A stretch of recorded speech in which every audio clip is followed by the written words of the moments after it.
For years, Sean Diddy Combs stood at the top of the entertainment world. To outsiders, he was the man who turned parties into history, built empires from nothing, and moved through Hollywood like someone nothing could touch. The cars, the mansions, the record-breaking business deals, everyone saw the success. But what people didn't see was the quiet power he held behind the scenes, the influence that stretched far beyond music. When he walked in a room, careers shifted, doors opened, and everyone understood one thing. Staying close to Diddy meant staying relevant. His reach was so large that even people outside the industry knew his name, not as an artist, but as a symbol of power.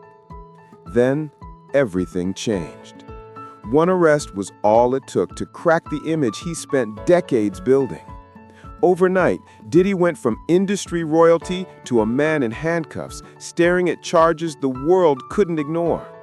The headlines spread like wildfire, and each new report sounded worse than the last. Not only was he locked up, but he was denied bail. That alone shocked everyone.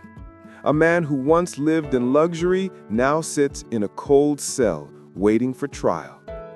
The more investigators dig, the more doors they open. Former employees, old friends, and business partners keep coming forward.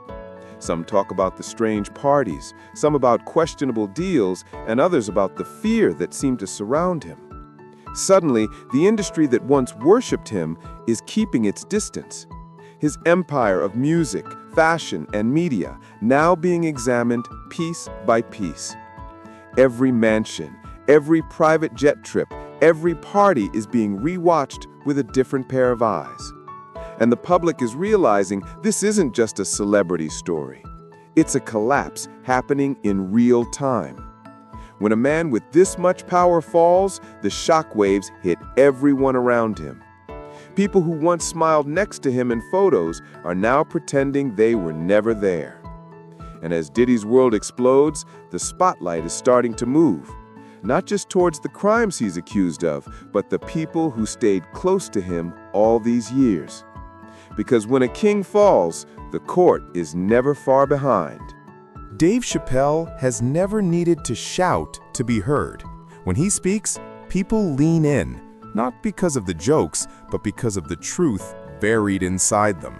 For years, he's been the kind of comedian who can say the most uncomfortable thing in a room full of powerful people and somehow make them laugh while realizing he might not be joking at all. After Diddy's arrest, Chappelle walked onto the Saturday Night Live stage with that same quiet confidence. The audience was expecting comedy, but what they got felt more like a warning wrapped in laughter. His words didn't mention names directly, but they didn't have to. His tone said enough. Fans replayed the monologue again and again, catching details they missed the first time. A strange pause here, a careful phrase there, and a sarcastic smile that looked more like he was daring someone to challenge him. Chappelle knows how the industry works better than anyone. He has been inside the machine, escaped it, and lived to joke about it. So when he slips a hint, the world pays attention. Viewers started connecting dots, realizing that every so-called joke was backed by a history of real experiences. And the timing couldn't have been more suspicious. Diddy's arrest was still fresh, the headlines were growing darker, and suddenly, Chappelle's humor turned sharp. It felt like he was speaking to someone directly, someone watching from home, someone he knew was hiding behind lawyers and silence. The crowd laughed, but Chappelle's eyes did not. His fans said it sounded like he was telling the truth in a way only he could get away with. A comedian can say anything if he hides it behind a punchline, and Dave used that advantage better than anyone. He wasn't exposing information. He was reminding people that he already knew the truth long before the world found out. That's why people began asking the question nobody wanted to touch. If Chappelle knew this much, what else is he keeping quiet? Kevin Hart built his entire brand on being the good guy, the funny, harmless, charming comedian who made people laugh without needing to hurt anyone. He stayed away from dark humor, stayed out of drama, stayed friendly with everyone. Hollywood loved him for it. Brands loved him for it. Fans loved him for it. But the higher he climbed, the more the cracks started showing. Old clips started resurfacing. Interviews where he snapped at people. Moments where he talked down to other comedians. Rumors that his kindness was just a performance for the cameras. People started asking why Kevin became famous so fast. Why doors opened for him that stayed closed for other comedians with the same talent. And that's where the whispers started. Some said Kevin wasn't just lucky, he was connected.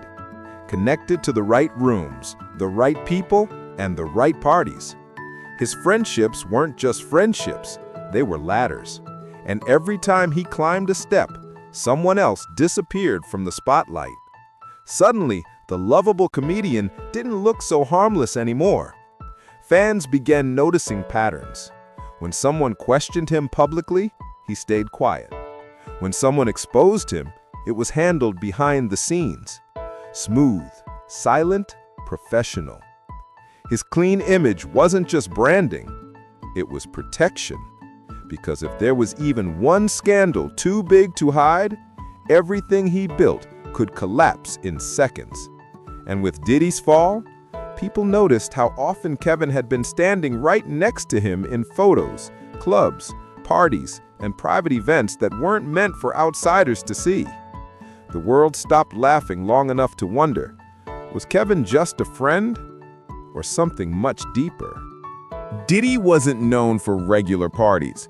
His events were legendary, over the top, exclusive, and filled with celebrities who normally never shared the same room.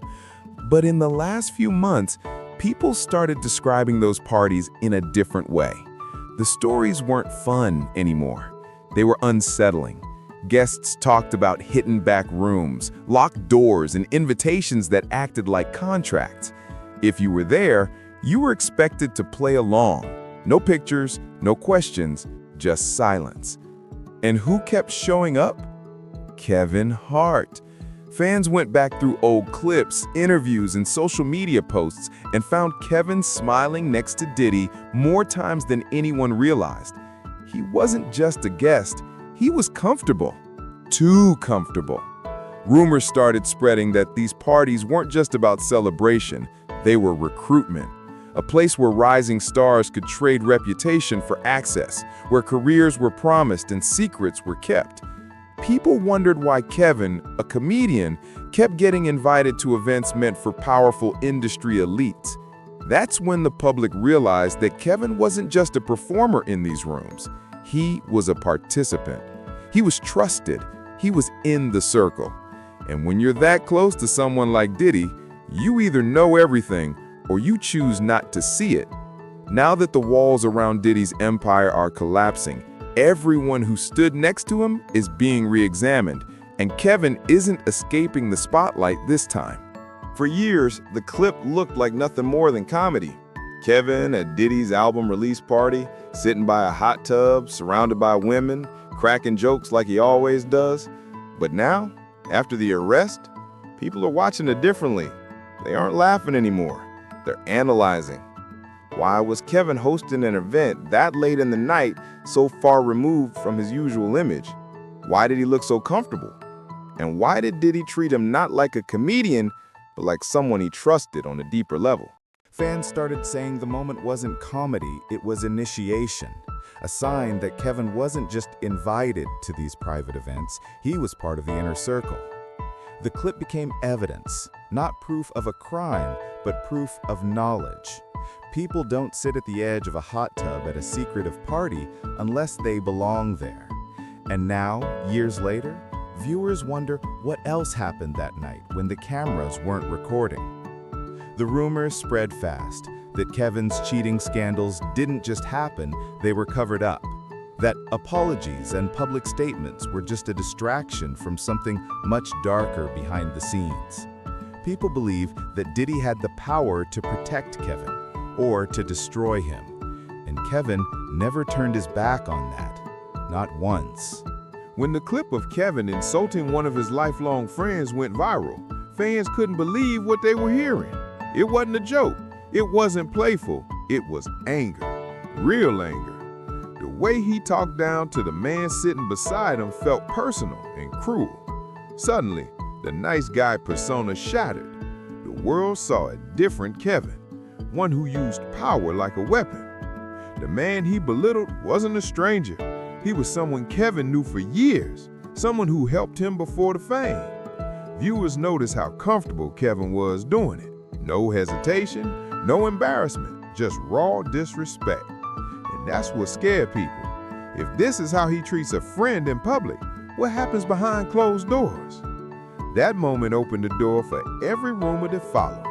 Stories about Kevin stepping on other comedians, refusing to help newcomers, cutting off old friends once he got famous. Fans started calling him a gatekeeper, someone who made sure only certain people got opportunities. And that's when Dave Chappelle's comments started making sense. Kevin wasn't just a comedian, he was protected. He was part of a system that rewarded loyalty and punished resistance. And now that footage from Diddy's parties keeps resurfacing. People are wondering if Kevin's rise wasn't as innocent as it looked. Dave Chappelle became famous for exposing Hollywood without ever needing to name names. He once pointed out that almost every famous black comedian was asked to wear a dress on camera, not because it was funny, but because Hollywood wanted control. When Chappelle refused, the industry turned on him. The pressure became unbearable. Rumors spread that he was crazy, that he lost his mind, that he walked away from $50 million because he broke down. But years later, Dave finally said the truth. They were trying to control him. He said the environment was sick, the pressure was real, and leaving was the only way to stay sane. When he looked at Kevin, fans think he saw someone who said yes to the things Chappelle refused, someone who didn't fight the system, he played along with it. That's why Chappelle's jokes about Kevin didn't feel like jokes. They felt like warnings. He hinted that Kevin's fame came at a price most people never see. And with Diddy in handcuffs, the timing looks too perfect. Chappelle's words are hitting harder now than ever.